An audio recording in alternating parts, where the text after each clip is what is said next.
What colour is this apple? Most of us would answer without thinking. Obviously, it's red. But here's something interesting. The apple isn't actually red. Not out here. Not in the apple itself. Outside your body, there are only tiny wavelengths of light reflecting from the surface of this fruit, travelling through space before entering your eyes. Your brain receives those signals and somehow creates the experience we call red. Same's true for sound. Nothing in the outside world is inherently loud or quiet, only vibrating air. Same for taste, smell, touch. Everything you've ever experienced has been constructed here. Every sunrise, every favourite song, every childhood memory, every moment of grief, every moment of joy. Every face you've ever loved, they've all existed as patterns of electrical activity inside your brain. And once you truly stop to think about that, it's difficult to look at the world in quite the same way again. So, if everything you've ever experienced has been constructed by your mind, how much of reality have you actually experienced? I'm Mark David Blair, and this is Perceptible.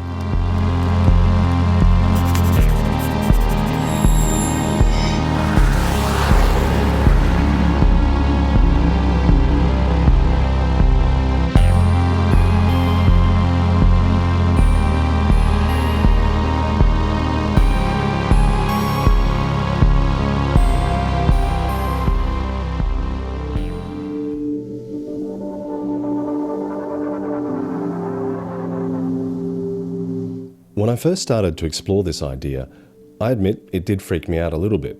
Not because it sounded mystical, but because it came from neuroscience. The more I read, the stranger it became. Most of us grow up believing our senses are like little windows. Open your eyes and you see reality. Listen with your ears and you hear it. Simple, obvious, except that's not what's happening at all. Your eyes don't see colour, your ears don't hear sound, your nose doesn't smell, and your skin doesn't feel. They're sensors, nothing more. Light enters your eyes, pressure waves reach your ears, chemicals bind to receptors. Tiny electrical impulses begin racing through billions of neurons. And somewhere inside that astonishing network, something extraordinary happens. Experience appears. Not reality itself, your experience of reality.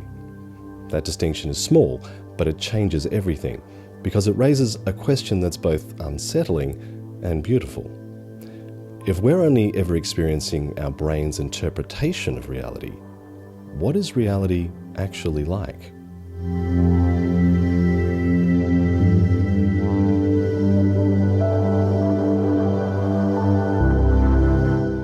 There's another idea that changed the way I think about perception. Your brain isn't simply waiting for information to arrive, it's predicting it.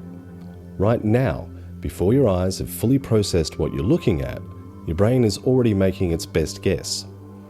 It compares that prediction with incoming information, corrects the mistakes, and updates the picture. Over and over and over. Thousands of times every second. Some neuroscientists describe perception as a controlled hallucination. Now, that sounds dramatic, but it doesn't mean you're imagining reality. It means your experience of reality is something your brain is actively constructing, using the best information available.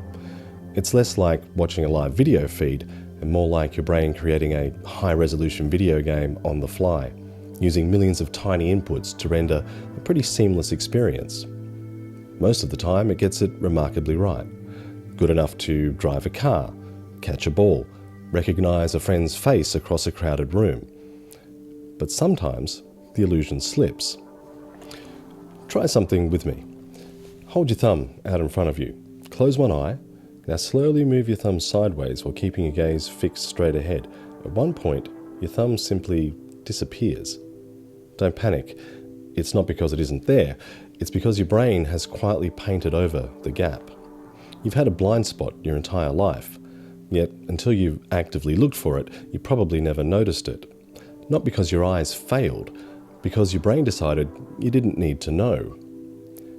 How many other things might it quietly be doing without us ever realizing?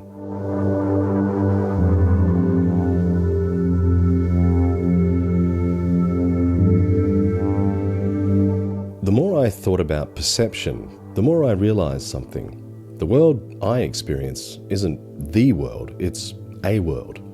One version of it. You take a dog for a walk. You notice the trees, the sky, the people. The dog is experiencing a completely different universe, a landscape built almost entirely from scent. Every footprint, every animal, every passing person, every gust of wind, telling stories that you'll never know. A bee lands on a flower. It sees ultraviolet patterns completely invisible to us. To the bee, those markings are as obvious as a bright orange arrow would be to us. Bats paint their world with echoes. Some birds are able to sense Earth's magnetic field. Sharks can detect tiny electrical signals produced by living creatures. Each species inhabits the same planet, yet each experiences an astonishingly different reality. Not because reality changes, but because perception does. If every creature experiences a different version of the same universe, what makes ours the definitive one?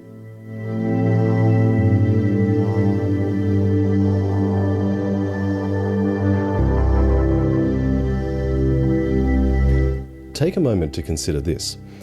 Every colour you've ever seen, every sound you've ever heard, every smell, every taste, every sensation exists within an incredibly narrow window. Visible light, the colours we experience every day, represents only a tiny fraction of the electromagnetic spectrum. Just beyond violet lies ultraviolet, just beyond red, infrared. Beyond that, radio waves, microwaves, X-rays, gamma rays, and a visible universe passing through your body right now. Not hidden, simply beyond the limits of human perception. The same, of course, is true of sound. Dogs hear frequencies we can't.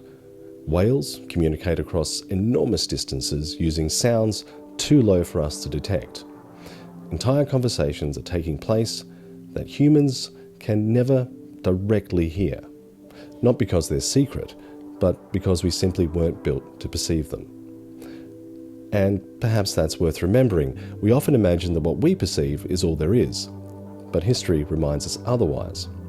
For thousands of years, radio waves existed, no human knew. Bacteria existed, no human knew. Galaxies beyond our own filled the universe, but no human knew. Reality wasn't waiting for us to believe in it. It simply existed, whether we perceived it or not. And that makes me wonder, what exists today that future generations will consider obvious, while we remain completely unaware?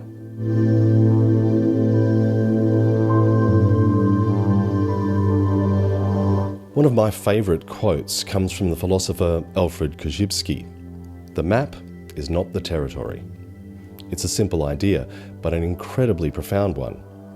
Imagine someone hands you a map of Australia. It's useful. It can help you navigate. It can even save your life.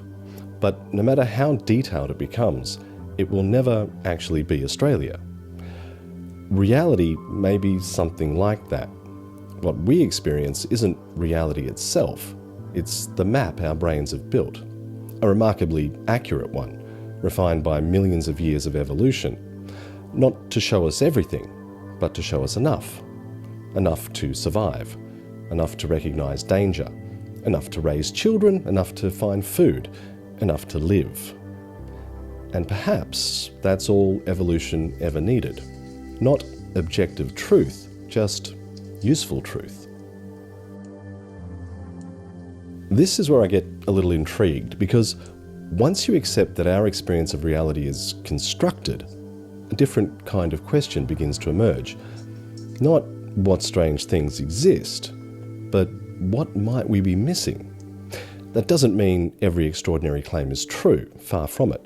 Our brains are also very capable of making mistakes. We see patterns where none exist. We misremember events. We fool ourselves surprisingly easily. Curiosity without skepticism can lead us astray, but skepticism without curiosity can blind us just as effectively. I think we need both: a willingness to ask difficult questions and the humility to accept that sometimes we simply don't know yet. And honestly, I think that's a more interesting place to stand.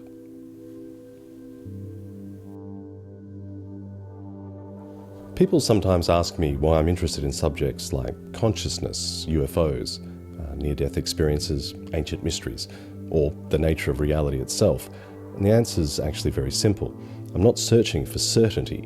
I'm searching for better questions. Because every now and then an idea comes along that gently reminds us how little we truly know. And I think that's wonderful. This channel isn't about telling you what to believe. I'm not about convincing you that extraordinary claims are true. It's about exploring extraordinary questions, carefully, honestly, with curiosity, and with a dose of skepticism, because somewhere between blind belief and automatic dismissal is a place where genuine discovery begins. Maybe reality is stranger than you imagine, or maybe you can imagine it. My guess is it's almost certainly stranger than we currently perceive. The next time you look at something as ordinary as an apple, remember, you're not simply looking at an object, you're experiencing a reality that your brain has spent a lifetime constructing. And somehow, from nothing more than light, electricity, and chemistry, comes colour, comes beauty, comes meaning. What else might we be able to perceive?